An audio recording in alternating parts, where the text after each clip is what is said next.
Welcome to Not Milk Never Milk. Subscribe if you're lactose intolerant. You begin by narrowing scope. Pick the project that runs the bug and start debugging immediately. Step into the code at a key function and set targeted breakpoints. This gives you control without stepping through unrelated logic. Once done, enable first chance exception handling so the debugger stops where the exception originates, and use conditional breakpoints to reduce iteration time. Make sure your build is debug and symbols are loaded, because without matching PDBs, you'll be fitting pieces of a puzzle blind.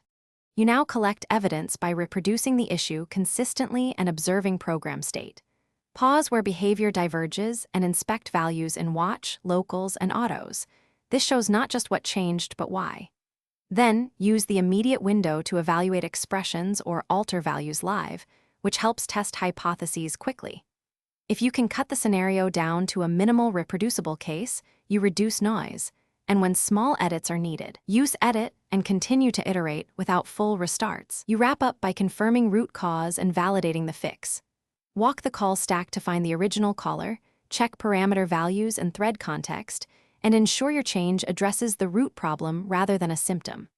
Once fixed locally, add logging or telemetry for intermittent issues and run unit or integration tests to prevent regressions.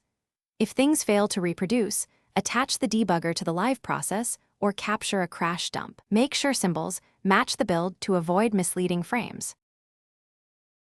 Thanks for watching. If this was helpful, leave a like and consider subscribing. See you next time.